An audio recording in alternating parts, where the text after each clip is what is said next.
Are you excited for this year's One School, One Book? Awesome! This year we're reading Pumpkin's Story, a story about a miniature horse who needs therapy to help him walk. I'm going to read the first chapter today. Are you ready?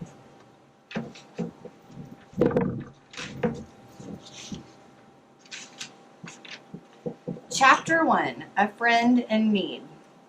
Late one night, a foal was born.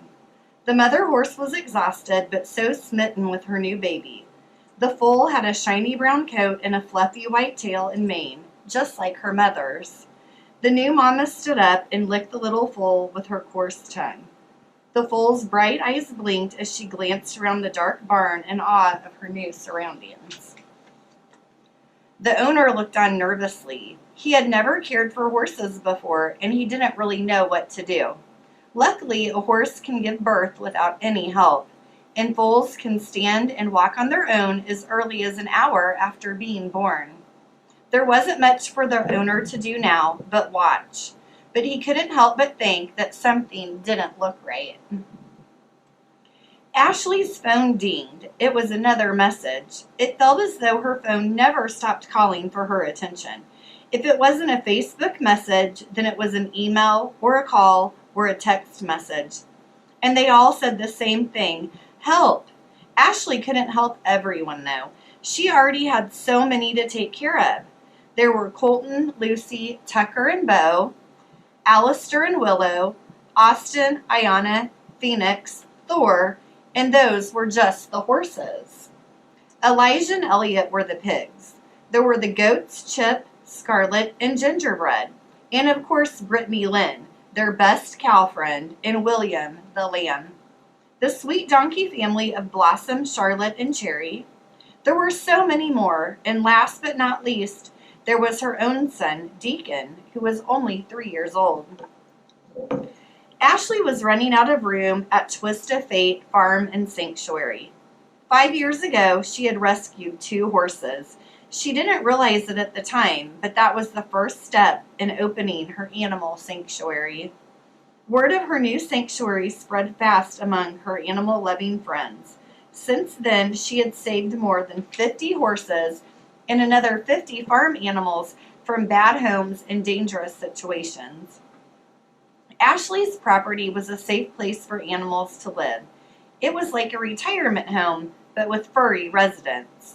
Once an animal stepped foot onto her sanctuary, it didn't have to live in fear or pain anymore.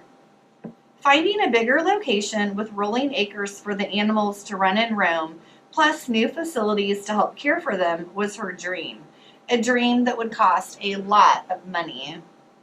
And she already had to ask others for money every time she brought a new rescue to the sanctuary. The bill seemed to be climbing higher and higher with each day that went by. Ashley's phone dinged again. This sanctuary business was even harder than she ever imagined. She tucked her long brown hair behind her ear. As long as there was another animal out there in need, she would answer. She picked up her phone. The little foal stood up and walked toward her mom. She was hungry and needed to nurse, but her mom was standing, so she needed to stand too, if she wanted to eat. She wobbled with each step. Her short legs hurt. She was just a baby and didn't know what it was like walking was supposed to feel like. She looked up at her mom, who gave her a loving lick. Maybe she'd get better at walking soon. Her mom seemed to walk with no problems. Perhaps she just needed more practice. Someday she'd be able to run like the other horses she had seen. She began to nurse. The little foal took a few more sips of milk, then stopped eating. That was good enough for now. Her feet were hurting and she wanted to rest. We need everyone's help right now, Ashley wrote in a new post online. She stared at the images that had been sent to her. A tiny pony, a dwarf pony, was lying on her side in a bed of hay. According to the owner, she was a miniature horse who had been born with dwarfism. Her legs were very short, as all dwarf ponies' legs are, but they didn't look straight. They were bending sideways just above her hooves. And that wasn't the worst of it. Because of the bend in her legs, the sweet foal wasn't able to walk correctly. With each step, she was stomping on the sides of her legs instead of the bottom of her hooves. It was causing her a lot of pain, and luckily, the family who took care of her and her mom knew she needed help more than they could give. That's why they had messaged Ashley. Ashley winced. In the photo, the foal looked so helpless, just stuck lying on the bed of hay. Foals should be running around, gaining strength and exploring, not trapped inside. But Ashley did notice something else. The little foal's dark eyes were wide open and full of life. Ashley knew that this animal had a fighting spirit and needed someone to give her a chance to survive. She continued to write with the same passion and urgency she felt every time an animal needed to be rescued. We are taking in this 3-week-old foal and her mama.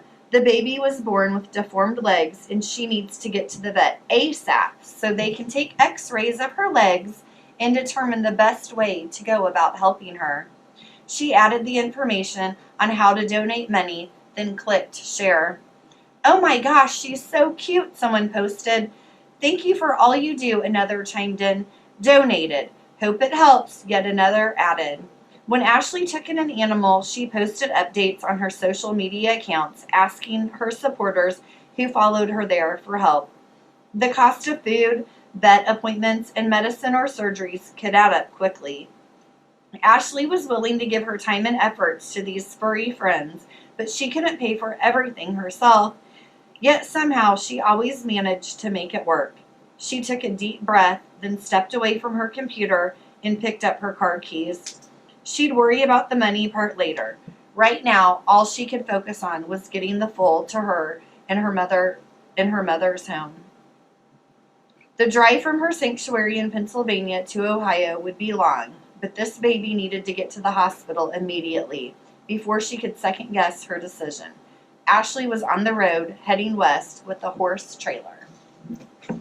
What'd you think so far? Are you excited to keep reading? All right, after chapter 1 tomorrow, we'll read chapter 2. Thank you.